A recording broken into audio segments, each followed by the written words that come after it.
1.5 ವರ್ಷದಲ್ಲಿ ಭಾರತ ಟೆಸ್ಟ್ ಸರಣಿಗಳನ್ನು ಸೋತಿದೆ. ಏಕದಿನ ಸರಣಿಯನ್ನೂ ಕಳ್ಕೊಂಡಿದೆ. ಆದರೆ ಟಿ20 ವಿಜಯ ಯಾತ್ರೆಯನ್ನು ತಡೆಯೋಕೆ ಮಾತ್ರ ಯಾರಿಂದಲೂ ಸಾಧ್ಯವಾಗಿಲ್ಲ. ಸೂರ್ಯಕುಮಾರ್ ಯಾದವ್ ನಾಯಕತ್ವದಲ್ಲಿ ಹಿಂದೆಂದಿಗಿಂತಲೂ ಕೂಡ ಸೂಪರ್ ಸ್ಟ್ರಾಂಗ್ ಆಗಿ ಪರ್ಫಾರ್ಮ್ ಮಾಡ್ತಿದ್ದಾರೆ. ಆದರೆ ಇಲ್ಲಿ ತಂಡ ಗೆಲ್ತಿದೆ ಅನ್ನೋದೇನೋ ನಿಜ. ಅದರ ಬಗ್ಗೆ ಎರಡು ಮಾತಿಲ್ಲ. But what about Suryakumar Yadav? ನಾಯಕನಾಗಿ ಟೀಮ್ ಗೆಲ್ಲಿಸ್ತಿರುವಂಥ ಅದೇ ಸೂರ್ಯ ಆಟಗಾರನಾಗಿ ಗೆಲ್ಲೋಕಾಗ್ತಾ ಇಲ್ಲ. T20 specialist batter, fearless batter ಅಂತ ಕರೆಸಿಕೊಳ್ತಿದ್ದ ಸೂರ್ಯನಿಗೆ ಕ್ಯಾಪ್ಟನ್ಸಿ ಗ್ರಹಣ ಹಿಡಿದಿದೆ. ಕಳೆದ 18 ಇನ್ನಿಂಗ್ಸ್ಗಳೇ ಇದಕ್ಕೆ ಸಾಕ್ಷಿ. ಇಲ್ಲಿ ಸೂರ್ಯನ ಜರ್ನಿ ಹೇಗಿದೆ? ನಾಯಕತ್ವವೇ ಪ್ರೆಷರ್ ಆಯ್ತಾ? ಪ್ರಜ್ವಲಿಸದೇ ಇದ್ರೆ ತಲೆದಂಡವಾಗುತ್ತೋ ಅನ್ನೋ ಬಗ್ಗೆ ಈ ವಿಡಿಯೋದಲ್ಲಿ ಹೇಳ್ತೇನೆ. ನಾನು ಶಾಂತ. ನೀವು ಸುದ್ಯಾನದ ಸಬ್ಸ್ಕ್ರೈಬರ್ ಆಗೋದಿಕ್ಕೆ ಮರಿಬೇಡಿ. ಭಾರತ ಆಸ್ಟ್ರೇಲಿಯಾ ನಡುವಿನ ಟಿ20 ಸೀರೀಸ್ನಲ್ಲಿ 2ನೇ ಪಂದ್ಯದ ಸೋಲಿನ ಬಳಿಕ ಭಾರತ ಗ್ರೇಟ್ ಕಂಬ್ಯಾಕ್ ಮಾಡಿತು. ಅದರಲ್ಲೂ ಬೌಲಿಂಗ್ ಸ್ಕ್ವಾಡ್ ಅಂತೂ ಎಕ್ಸ್ಟ್ರಾರ್ಡಿನರಿ ಪರ್ಫಾರ್ಮೆನ್ಸ್ ನೀಡಿದೆ. ಬಟ್ ಎಲ್ಲರ ಕಣ್ಣು ಇದ್ದದ್ದೇ ಕ್ಯಾಪ್ಟನ್ ಅಂಡ್ ವೈಸ್ ಕ್ಯಾಪ್ಟನ್ ಮೇಲೆ. ಟಿ20 ಫಾರ್ಮೆಟ್ನ ಸ್ಪೆಷಲಿಸ್ಟ್ ಅಂತಾನೆ ಕರೆಸಿಕೊಳ್ತಿದ್ದ ಸೂರ್ಯಕುಮಾರ್ ಯಾದವ್ ಸಿಡಿಯೋದನ್ನ ನೋಡೋಕೆ ಕೋಟ್ಯಂತರ ಅಭಿಮಾನಿಗಳು ಕಾಯ್ತಿದ್ದಾರೆ. ಆದರೆ ಕ್ಯಾಪ್ಟನ್ ಆದ್ಮೇಲೆ ಸೂರ್ಯನಿಗೆ ಗ್ರಹಣ ಹಿಡಿದಿದೆ. ಪ್ರಜ್ವಲಿಸುವುದನ್ನೇ ಮರ್ತಿದ್ದಾನೆ. 2024ರಲ್ಲಿ ಭಾರತ ಟಿ20 ವಿಶ್ವಕಪ್ ಗೆದ್ದ ಬಳಿಕ ರೋಹಿತ್ ಶರ್ಮಾ ಟಿ20ನಿಂದ ನಿವೃತ್ತರಾಗ್ತಾರೆ. ಹಾಗೆ ಸೂರ್ಯಕುಮಾರ್ ಯಾದವ್ ನಾಯಕತ್ವ ವಹಿಸಿಕೊಳ್ತಾರೆ. ಅಲ್ಲಿಂದ ಹಿಡಿದು ಅಜೇಯವಾಗಿ ಏಷ್ಯಾ ಕಪ್ ಟ್ರೋಫಿ ಗೆಲ್ಲೋವರೆಗೂ ಕೂಡ ಅದ್ಭುತ ಪ್ರದರ್ಶನ ನೀಡಿದೆ ತಂಡ. ಆದರೆ ಸೂರ್ಯನ ಕೊಡುಗೆ ಏನು ಅಂದ್ರೆ ಬಿಗ್ ಕ್ವಶನ್ ಮಾರ್ಕ್ ಕಾಣಿಸ್ತಾ ಇದೆ. 2024ರ ಜುಲೈ 27ರಿಂದ ಸೂರ್ಯ ಟೀಮ್ ಇಂಡಿಯಾದ ಟಿ20ನ ಪೂರ್ಣಾವಧಿಯ ನಾಯಕನಾಗಿ ಭಾರತವನ್ನ ಮೊದಲ ಬಾರಿಗೆ ಮುನ್ನಡೆಸ್ತಾರೆ. ಆ ಬಳಿಕ ಭಾರತ 22 ಪಂದ್ಯಗಳನ್ನು ಗೆದ್ದಿದೆ, 3 ಪಂದ್ಯಗಳನ್ನು ಸೋತಿದೆ, ಹಾಗೆ 2 ಪಂದ್ಯಗಳು ರದ್ದಾಗಿವೆ. ಈ ಟೈಮಲ್ಲಿ ಐಸಿಸಿಯ ಯಾವುದೇ ಪೂರ್ಣ ಸದಸ್ಯ ತಂಡದಿಂದಲೂ ಕೂಡ ಇಂಥ ರಿಸಲ್ಟ್ ಬಂದಿಲ್ಲ.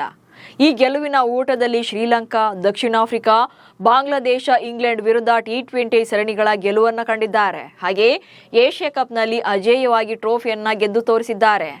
ಈಗ ಆಸ್ಟ್ರೇಲಿಯಾ ಸೀರೀಸ್ನಲ್ಲೂ ಕೂಡ ನೋ ಲಾಸ್ ರೆಕಾರ್ಡ್ ಕಂಟಿನ್ಯೂ ಆಗಿದೆ.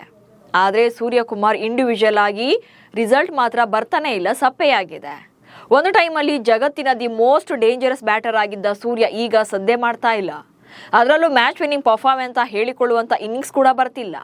ಇನ್ನೊಂದು ಇಂಟ್ರೆಸ್ಟಿಂಗ್ ವಿಚಾರ ಅಂದ್ರೆ ಭಾರತ ಪರ ಅರ್ಧ ಶತಕ ಬಾರಿಸಿ ವರ್ಷವೇ ಕಳೆದು ಹೋಗಿದೆ. ಬಾಂಗ್ಲಾ ವಿರುದ್ಧ ಕೊನೆ ಬಾರಿ ಅರ್ಧ ಶತಕ ಸಿಡಿಸಿದ್ದ ಸೂರ್ಯಕುಮಾರ್ ಯಾದವ್ ಟೀಮ್ ಇಂಡಿಯಾ ಪರ ಕೊನೆಯ ಬಾರಿಗೆ ಟಿ20ನಲ್ಲಿ ಶತಕ ಬಾರಿಸಿದ್ದು 2024ರ ಅಕ್ಟೋಬರ್ 12ರಂದು ಹೈದರಾಬಾದ್ನಲ್ಲಿ ಬಾಂಗ್ಲಾದೇಶ ವಿರುದ್ಧ. ಅಂದಿನಿಂದ 18 ಇನ್ನಿಂಗ್ಸ್ಗಳನ್ನು ಆಡಿದ್ರೂ ಕೂಡ ಒಂದೇ ಒಂದು ಅರ್ಧ ಶತಕ ಬಾರಿಸೋಕ್ಕೂ ಕೂಡ ಸಾಧ್ಯವಾಗಿಲ್ಲ. ಕಳೆದ 18 ಇನ್ನಿಂಗ್ಸ್ಗಳಲ್ಲಿ ಕೇವಲ 14ರ ಸರಾಸರಿಯಲ್ಲಿ ಬ್ಯಾಟ್ ಬೀಸಿದ್ದಾರೆ. 120ರ ಸ್ಟ್ರೈಕ್ ರೇಟ್ನಲ್ಲಿ 210 ರನ್ಗಳನ್ನು ಕಲೆ ಹಾಕಿದ್ದಾರೆ. ಈ ಇನ್ನಿಂಗ್ಸ್ಗಳಲ್ಲಿ ಅವರ ಅತ್ಯಧಿಕ ಸ್ಕೋರ್ ಅಂದ್ರೆ ಏಷ್ಯಾ ಕಪ್ನಲ್ಲಿ ಪಾಕಿಸ್ತಾನ ವಿರುದ್ಧದ ಗ್ರೂಪ್ ಪಂದ್ಯದಲ್ಲಿ 47 ರನ್ ಗಳಿಸಿ ನಾಟ್ಔಟ್ ಆಗಿ ಉಳಿದಿದ್ದು. ಹಾಗೆ ಇದು 40+ ರನ್ಗಳ ಏಕೈಕ ಇನ್ನಿಂಗ್ಸ್ ಆಗಿದೆ ಅಂದ್ರೆ ನಂಬಲೇಬೇಕು. ಜೊತೆಗೆ 12 ಸಲ 20 ರನ್ಗಳಿಗಿಂತ ಮೊದಲೇ ಔಟ್ ಆಗಿದ್ದಾರೆ. ಹೀಗಿದ್ರೂ ಕೂಡ ಆಸ್ಟ್ರೇಲಿಯಾದಲ್ಲಿ ಮೊದಲ 4 ಟಿ20 ಪಂದ್ಯಗಳಲ್ಲಿ ಕಂಬ್ಯಾಕ್ ಮಾಡುವಂತ ಹಿಂಟ್ ಕೊಟ್ಟಿದ್ರು.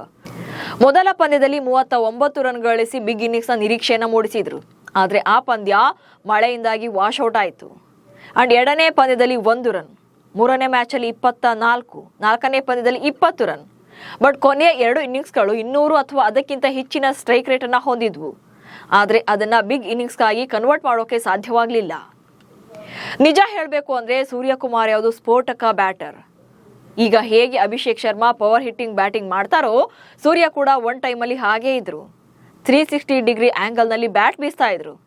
ನೋ ಲುಕ್ ಶಾಟ್ 6 ಹೊಡೆದು ಚೂಯಿಂಗಮ್ ಜಿಗಿತಾ ಯಾವ ಎಕ್ಸ್ಪ್ರೆಷನ್ನು ಕೊಡದೆ ನಿಲ್ತಾ ಇದ್ರು. ಸೂರ್ಯನನ್ನ ಮೈದಾನದಲ್ಲಿ ಹೀಗೆ ನೋಡೋದೇ ಚೆನ್ನಾಗಿತ್ತು. ಈಗಲೂ ಕೂಡ ಕಾಲ ಮಿಂಚಿಲ್ಲ. ಹಾಗಂತ ಕಂಬ್ಯಾಕ್ ಮಾಡೋಕೆ ತುಂಬಾನು ಟೈಮ್ ಉಳ್ಕೊಂಡಿಲ್ಲ. ಯಾಕಂದ್ರೆ 2026ರ ಫೆಬ್ರವರಿಯಲ್ಲಿ ಐಸಿಸಿ ಟಿ20 ಮೆನ್ಸ್ ವಿಶ್ವಕಪ್ ಸ್ಟಾರ್ಟ್ ಆಗುತ್ತೆ. ಅಲ್ಲಿಯವರೆಗೂ ಸೂರ್ಯನ ನಾಯಕತ್ವಕ್ಕೆ ಏನು ತೊಂದರೆ ಆಗಲ್ಲ ನಿಜ.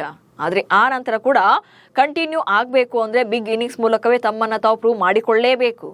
ಸೂರ್ಯನ ಬಿಗ್ ಇನ್ನಿಂಗ್ಸ್ಗಾಗಿ ಯಾರೆಲ್ಲ ಕಾಯ್ತಾ ಇದ್ದೀರಿ ಅನ್ನೋದನ್ನ ಕಮೆಂಟ್ಸ್ ಮೂಲಕ ತಿಳಿಸಿ. ಹಾಗೆ ಸುದ್ದಿಯನ್ನ ಫಾಲೋ ಮಾಡಿ. ನಮಸ್ಕಾರ.